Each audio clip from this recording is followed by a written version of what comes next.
It's Idaho Local Edition. I'm Brad Pomerance in Boise today, joined by the Speaker of the Idaho House of Representatives. His name is Scott Bedke.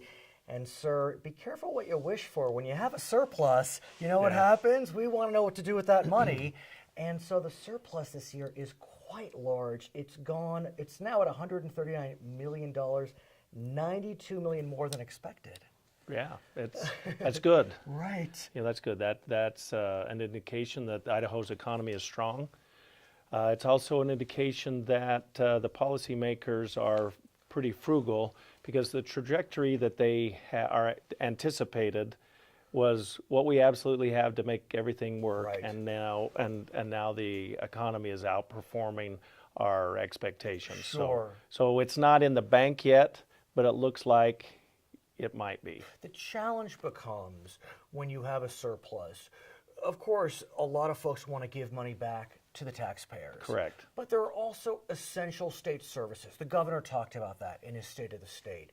So talk to me about how you as Speaker balance that desire to be frugal, to not fleece the taxpayers, but understand that we still have state services that need to be serviced. Well, I think you have to strike a balance. For the last 2 years, as a result of a conference committee, a compromise between the House and the Senate over a transportation funding bill, we put in place a provision that if there were a surplus, that half of that surplus would go into special transportation projects, the other half would go into savings accounts. Now, we've done that for 2 years, and that was only a 2-year bill, so it's sunsetted. Yeah, can we talk about that? Yeah, because sure we the can. surplus eliminator does sunset, Yep. but could it be extended? I mean, is it within your power, the body's power, to extend it? It certainly is. We can keep the sun up, if you will, and do that. I think there's willingness in the House to do that. There's what about also your friends in the Senate? Well, I think they may go along with it. I mean, remember, this was a compromise that came out of the House and the Senate. I think the governor has signaled that he'd rather not do that. But here's something to consider. We know that Idaho still has dramatic transportation needs. We also know that the new president has talked about if he's going to engage in federal spending, it will be for infrastructure. Right. So if Idaho can say, Mr. President, we have a pot of money here, why don't we do a match? Right. So would it be wise to consider extending that surplus eliminator because of the new president's views? That's certainly one school of thought, and that may be prudent because the president has talked in those terms. We just don't know what that looks like we yet. understand, right? And and Missouri is not the only show me state, and so we'll go cautiously. I think that, but another driver this session is the fact that we're having a surplus, and our income tax rates in Idaho are much higher than our neighboring states. Let's talk about that. And so, and some states don't, or surrounding states don't have income tax, and people feel, many of my colleagues feel that puts us at a disadvantage when it comes to attracting and recruiting companies to come into the state here. So, I believe that there'll be a lot of effort, particularly from the House. Constitutionally, those measures have to start in the House. And I believe that we'll send a provision that would reduce the state income tax down from 7.4. It's interesting because they say these measures start in the House and die in the Senate. Yeah. But my question becomes, we're looking at cutting personal income tax rates, also corporate income tax rates, potentially increasing the exemption on taxable business equipment, discussions about groceries and whether we want to change the taxing structure on groceries.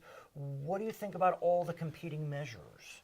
Well, keep in mind that most businesses in the state of Idaho, over 85% of the businesses in Idaho, are partnerships or LLCs, sub-S type businesses. Small businesses. Right, small businesses, and they all pay their taxes through the personal schedule. So, and then the C corps have a schedule, and so that's a corporate income tax. And so by doing, and they're both at 7.4. So by reducing income taxes across the board, it not only helps businesses, but small businesses and family-owned businesses. And so that's kind of what we're looking at. What are your thoughts on groceries? Because that also is an issue that's been brought up. We know that some of the surrounding states may not have a tax on groceries. A sales tax. A sales tax, exactly. And so is that something that you would look at? Well, what we've done already in Idaho is that we have a grocery tax credit. Yes. So that goes a long ways. It doesn't negate the sales tax on food, but it goes a long ways to negating the sales tax on food. So in your home, that would be, for you and your spouse and your dependents, that's $100 each. And so that goes a long ways to canceling out the 6 cents or the 6% that you would pay on groceries. Now there's a gap. And so if we removed the sales tax on food and eliminated the grocery tax, those two numbers don't match up because there's a lot of people from out of state.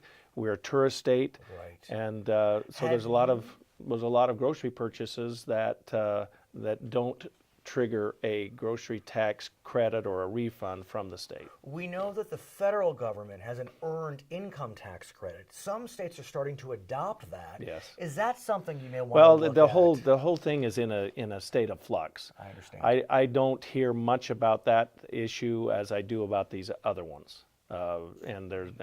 Because those are issues that we've kicked around for years. The governor has talked about a tax cut through the unemployment insurance. Right. What do you make of that possibility?